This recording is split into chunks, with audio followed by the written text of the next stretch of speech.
Graças dou pelo futuro e por tudo que passou, pelas bênçãos derramadas, pelo amor, pela aflição, pelas graças reveladas. Graças dou pelo perdão, graças pelo azul celeste e por nuvens que há também, pelas rosas do caminho e espinhos que elas têm.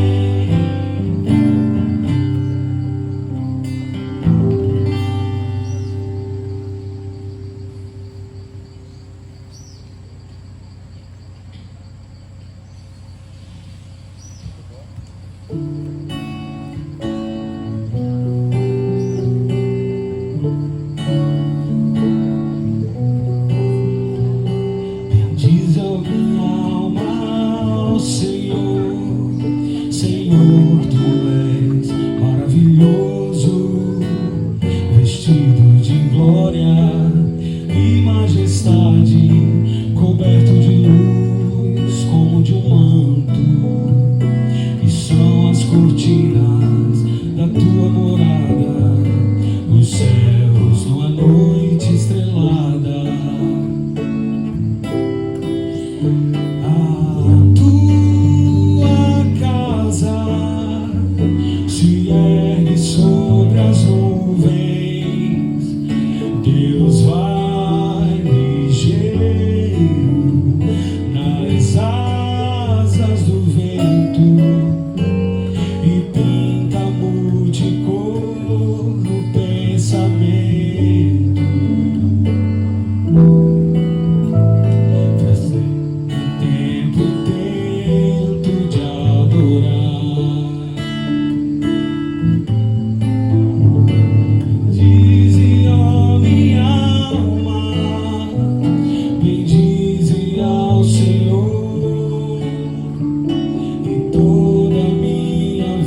sem fim pra cantar e bem dizer com louvores aquele que veio a nós por amor, fez tudo novo e se faz presente todo dia em tudo que eu fizer.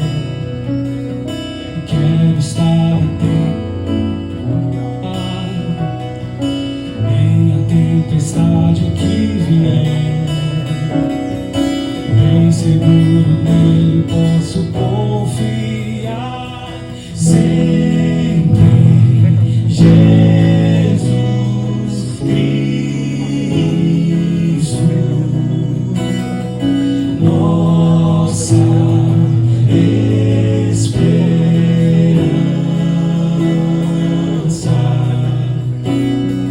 Deus presente entre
exaltado és, Senhor, coroado sobre a terra, em tua glória e esplendor.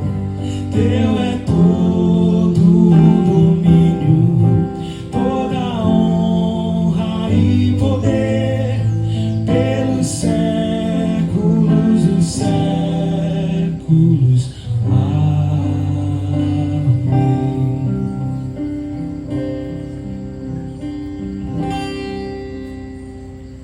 A graça e a paz do nome do Senhor Jesus Cristo. Que bênção nós estarmos aqui reunidos nesse momento de celebração. É um momento de gratidão, onde nós podemos nos colocar diante do Senhor para esse enlace matrimonial. Estamos, antes de estarmos com amigos, familiares, nós estamos diante de Deus. E é por causa de Deus que vocês estão aqui. É por causa do amor de Deus. E é por isso que vamos falar com Ele nesse momento, rogando desde já as suas bênçãos durante essa cerimônia. Santo Deus, majestoso, glorioso, louvado e bendito seja o Teu nome, Pai, pelo grande privilégio de estarmos aqui para celebrar o matrimônio de Mateus e Andressa. Ó Deus, louvado seja, porque é o Senhor mesmo quem celebra esta união. É o Senhor mesmo quem faz com que nós, enquanto testemunhas, possamos nos alegrar com o compromisso, com os votos, com as promessas que são feitas por causa do amor. Não o amor que se esvai com o tempo, mas o amor que fica, o amor que permanece, o amor eterno, porque está fincado na cruz de Cristo. E nessa tarde, Senhor, nós já rogamos as Tuas bênçãos. O que nos leva a estar aqui é exatamente porque o Senhor nos abençoa e porque o Senhor mesmo, tendo instituído o matrimônio, nos dá o privilégio de estarmos aqui para celebrar, para testemunhar, nos alegrar com gratidão no coração. Assim, Senhor, abençoa no nome de Jesus Cristo. Amém. Os convidados podem sentar. Nesta tarde eu quero meditar com vocês aquilo que o apóstolo Paulo instrui a igreja em Éfeso. Texto conhecido, texto que nós muitas vezes já ouvimos, mas que nessa tarde nós somos convidados mais uma vez, especialmente Mateus e Andressa, a olhar para a vontade do Senhor, a olhar para o compromisso que o Senhor faz com vocês dois, ao unir os dois numa só carne. O texto que se encontra no capítulo 5 de Efésios, e a partir do versículo 15 eu passo a ler. Acompanhe, por favor, com atenção. Portanto, tenham cuidado com a maneira como vocês vivem, e vivam não como tolos, mas como sábios, aproveitando bem o tempo, porque os dias são maus. Por esta razão, não sejam insensatos, mas procurem compreender qual é a vontade do Senhor. Não se embriaguem com vinho, pois isso leva à devassidão, mas deixem-se encher do Espírito, falando entre vós com salmos, hinos e cânticos espirituais, cantando e louvando com o coração ao Senhor, dando sempre graças por tudo a nosso Deus e Pai, em nome de nosso Senhor Jesus Cristo. Sujeitem-se uns aos outros no temor de Cristo. As esposas, que cada uma de vocês se sujeite a seu próprio marido como ao Senhor. Porque o marido é o cabeça da esposa, como também Cristo é o cabeça da igreja, sendo ele próprio o salvador do corpo. Como, porém, a igreja está sujeita a Cristo, Assim também a esposa se sujeita em tudo ao seu próprio marido. Maridos, que cada um de vocês ame a sua esposa como também Cristo amou a igreja e se entregou por ela, para que a santificasse, tendo-a purificado por meio da lavagem de água pela palavra, para apresentar a si mesmo como igreja gloriosa, sem mancha, nem ruga, nem coisa semelhante, porém santa e sem defeito. Assim também o marido deve amar a sua esposa como ama o próprio corpo. Quem ama a esposa, ama a si mesmo, porque ninguém jamais odiou o seu próprio corpo. Ao contrário, o alimenta e cuida dele, como também Cristo faz com a igreja, porque somos membros do seu corpo. Eis porque o homem deixará o seu pai, a sua mãe, e se unirá à sua mulher, tornando-se os dois uma só carne. Grande é este mistério, mas eu me refiro a Cristo e à igreja. No entanto, também quanto a vocês, que cada um ame a própria esposa como a si mesmo, e que a esposa respeite o seu marido. Nós vivemos tempos em que o matrimônio tem sido tratado como algo descartável. Não é difícil observarmos pessoas que dizem valorizar o casamento, tanto que já vão no quinto. Pessoas que descartam os seus relacionamentos como se fossem uma troca de roupa. Como se simplesmente um belo dia acordassem apaixonados, no outro, isso já não faz mais sentido. São os dias que nós vivemos. Dias que o apóstolo Paulo diz que são maus. Mateus e Andresa, vocês testemunham da maldade deste mundo. Vocês visualizam que, de fato, este mundo caminha em perdição. Mas hoje, diferente daquilo que vocês veem, nesta tarde, vocês se comprometem com algo que vai muito além de vocês mesmos. Porque o matrimônio, o casamento, não foi simplesmente criado para o deleite, ainda que também, do homem e da mulher, mas para manifestar o próprio ser de Deus. Aquilo que o próprio Deus é, enquanto um único Deus e três pessoas. Um privilégio, portanto, que o próprio Deus criou desde o início, quando, tendo criado todas as coisas para a sua glória e tendo dito que isso era muito bom, ele toma para si o homem e pega aquele homem, colocando no jardim, dando-lhe uma missão que envolvia um compromisso, uma aliança com Deus. E Adão, naquele momento, recebeu uma tarefa a qual ele não poderia cumprir, não sozinho. E é o próprio Deus quem conclui isso ao dizer: não é bom que o homem esteja só. E é o próprio Deus que resolve o problema ao criar a mulher da costela de Adão. Essa imagem bela que o Senhor criou e está registrado em Gênesis é uma imagem que para nós é muito cara, porque simplesmente a família é aquilo que está no fundamento de toda a sociedade e da igreja. E não é à toa, portanto, que quando o apóstolo Paulo se preocupa em falar sobre a igreja na carta aos Efésios, essa carta a qual ele escreve com o objetivo de dizer e encorajar aqueles irmãos o que de fato eles são. Desde o primeiro capítulo, quando ele expressa os planos de Deus maravilhosos, planos os quais nós não conheceríamos se ele mesmo não tivesse revelado em Cristo. E, portanto, a centralidade de Cristo na nossa vida e também no matrimônio. É exatamente nesse sentido, portanto, que Paulo, aqui no capítulo 5, nos mostra que há simplesmente duas formas de vida e não outras. Apesar da diversidade com as quais as pessoas aplicam essas formas de vida, realmente só há duas formas de viver. Uma forma que ele chama de dissoluta, por causa da embriaguez. O ponto de Paulo, é claro, não é se preocupar com o quanto de ingestão alcoólica as pessoas estão por aí fazendo.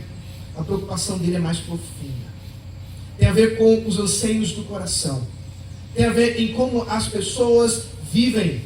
E como que embriagados pelos seus próprios pecados, as pessoas muitas vezes estão aí fazendo escolhas que desonram ao Senhor, que simplesmente não correspondem com aquilo que desde o início Ele criou para ser vivido. É por isso que o próprio Deus, enviando Jesus Cristo, resolve-nos o problema quando Ele na cruz morreu em nosso lugar. E depois, tendo selado com a ressurreição, a redenção, subido aos céus, envia o Espírito Santo.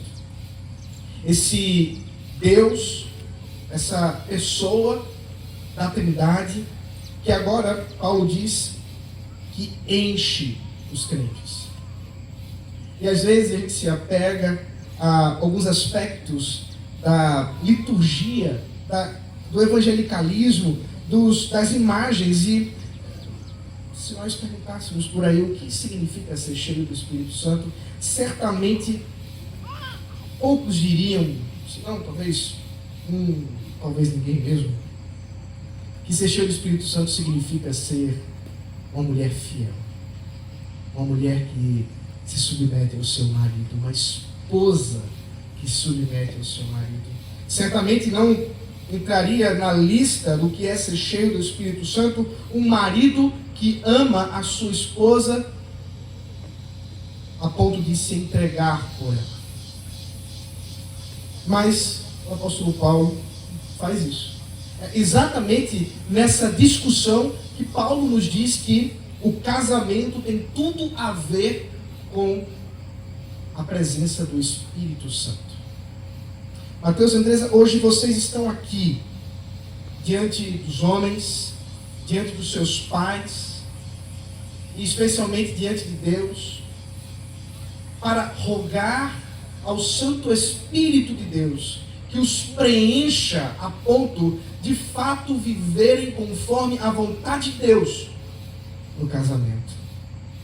É um desafio, porque o nível que o apóstolo Paulo nos traz para vivenciar esse casamento é alto. E ele inicia no versículo 22, se direcionando às esposas. E o tema que Paulo traz é um tema importante para a Escritura, mas, como é de esperar, pouco importante para este mundo. A relação de respeito e submissão da esposa com o seu marido. Andresa, você tem um grande desafio no Senhor, mas é no Senhor.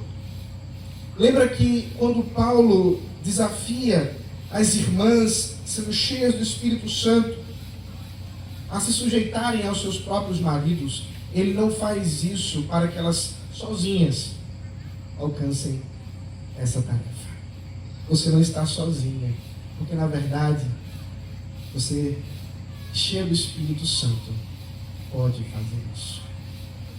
Para o mundo isso não faz nenhum sentido.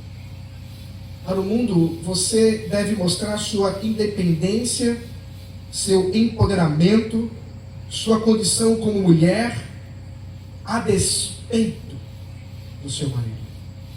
Mas não é assim para Deus. Não foi assim que Deus criou. Não foi assim que Deus formou o lar. O casamento, na verdade, é um relacionamento de interdependência e, portanto, tanto a mulher quanto o marido precisam avaliar suas vidas em acordo mútuo, porque se tornam uma só carne, num mistério glorioso. E como isso pode acontecer? São duas pessoas completamente distintas, duas pessoas diferentes, com criações diferentes, com pais diferentes, mas que se unem para formar um lar, não dois, um lar. E é exatamente por causa disso, minha irmã querida, que o seu exemplo é Cristo.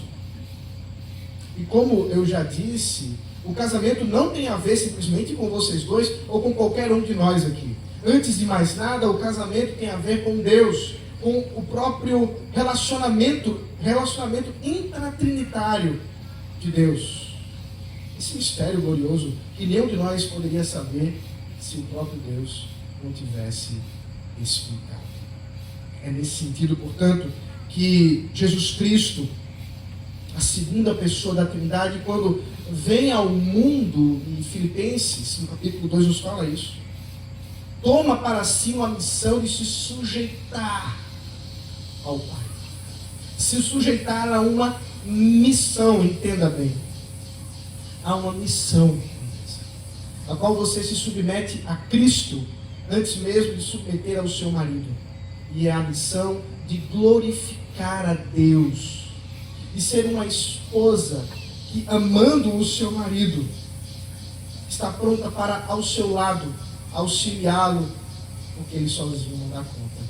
Deus falou, não é bom que o homem esteja só. Ele não consegue, precisa de você. E nessa tarde é isso que ele está dizendo. Andresa, não consigo sozinho, eu preciso de você.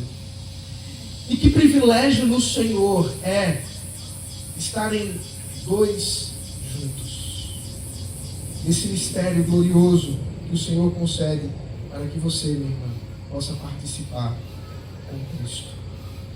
E assim, o apóstolo Paulo te convida, pelo Espírito Santo, a viver essa identidade como esposa. A partir de hoje é assim. A partir de hoje, quando lhe perguntarem, você é casada? Com alegria no coração, você vai dizer sim. Sou casada, sim. E o privilégio, portanto, de desfrutar publicamente desse matrimônio. Numa história linda, que o reverendo Rodrigo falou aqui nos meus ouvidos, que há uns quase 13 anos, começou por aqui, não é mesmo? Uma história linda nos planos de Deus, que nenhum de vocês poderia prever. Quem pode prever os planos do Senhor? Mas Ele faz isso. Ele, com sua graça maravilhosa, concede que nesta tarde, mais um momento histórico aconteça. É por isso, Mateus, que o Senhor te chama para uma missão também. E que missão, meu irmão? Que missão? É a missão de levar a mão à sua esposa e conduzi-la com fidelidade ao Senhor. Nessa tarde, ela deixa a sua família, o seu lar, o seu pai, a sua mãe, como também você deixa o seu pai e sua mãe, para agora, juntos, tornando-se um só lar, uma só família, você se responsabilizar com a liderança. É uma liderança que o apóstolo Paulo dá como exemplo também Cristo. Cristo também é o teu exemplo, meu irmão. É por isso também que é o Espírito Santo que te capacita a viver isso. Essa capacitação vem exatamente em olhar para o amor de Cristo para com a igreja e como Ele, de forma tão servil, tomou para si a missão de morrer em favor da igreja.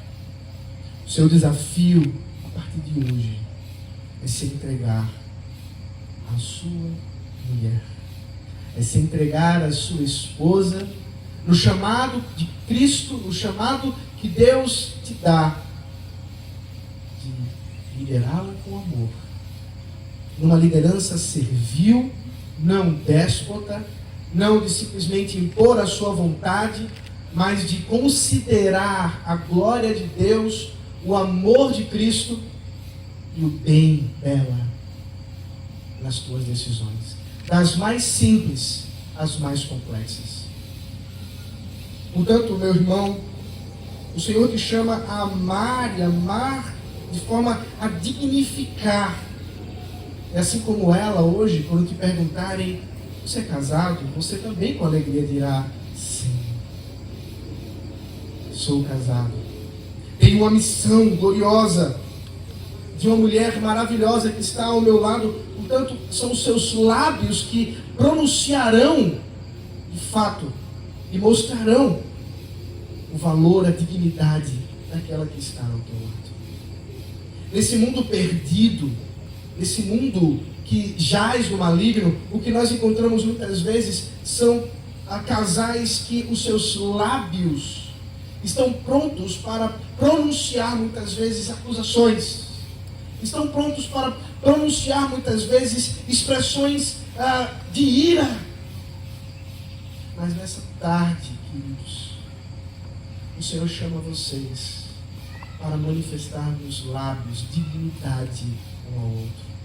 E de forma muito especial, porque o Senhor te chama como líder a considerar aquilo que sai da tua boca, Mateus, para com sua esposa.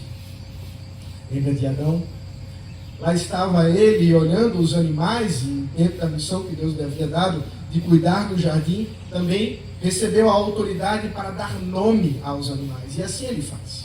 E foi dando nome a cada um deles, até que percebe com clareza que nenhum deles pode lhe olhar face a face. Nenhum deles está em pé de igualdade. Por isso, quando o próprio Deus cria a mulher para estar ao seu lado, e agora contemplando Eva, Adão pronuncia uma linda poesia. E com o coração jubiloso diz: essa de fato é osso dos meus ossos, carne da minha carne, sangue do meu sangue. E será chamada, portanto, varoa, Ishá, porque Ish foi tirado. E esse jogo de palavras, toda essa poesia que o poeta Adão faz, não pode significar outra coisa do que a convicção de que sim, as palavras que saem dos nossos lábios têm significado. Os próprios lábios do Senhor significaram toda a realidade, deram propósito a tudo que vemos e somos. E nessa tarde, de fato, vocês mudam algo importante na vida de vocês. Mudam algo da identidade de vocês, algo profundo a respeito dos dois. Porque, de fato, não mais serão um só. Os problemas de um será sempre do outro. Os amigos de um também será do outro. As questões mais profundas e mais simples sempre devem ser compartilhadas numa convicção de que o Senhor chamou vocês para serem um. E que privilégio. E que privilégio vocês dois hoje podem nos dar a alegria de testemunhar. Louvado seja o Senhor, porque vocês não fazem isso sozinhos. É cheios do Espírito Santo, portanto, que vocês fazem isso nessa tarde. Um grande mistério. É o próprio Deus que está aqui para celebrar o casamento de vocês. É o próprio Deus quem os une para a sua honra e para a sua glória. Desfrutem, se alegrem. Nos momentos difíceis, compartilhem a dor. Nos momentos de alegria, testemunhem da alegria. Mas nunca soltem as mãos. Nunca percam de vista que foi o Senhor quem nos uniu.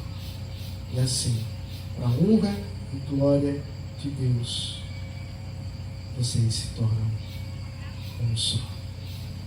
Deixa eu orar mais uma vez por vocês. Senhor Deus maravilhoso, louvado e bendito seja o teu nome. E nessa tarde, ó Deus, a tua presença se faz aqui entre nós, para que diante dos votos, do pacto, por causa daquilo que os lábios pronunciam, dos compromissos que são firmados, o Senhor une este casal para a tua própria glória, a fim de que sejam uma só família.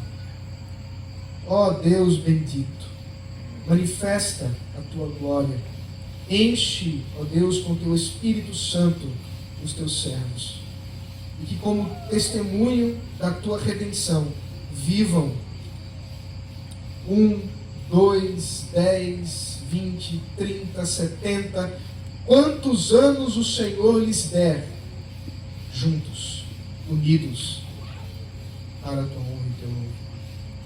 Assim, ó Deus, nós te rogamos, no nome bendito do nosso Salvador Jesus Cristo.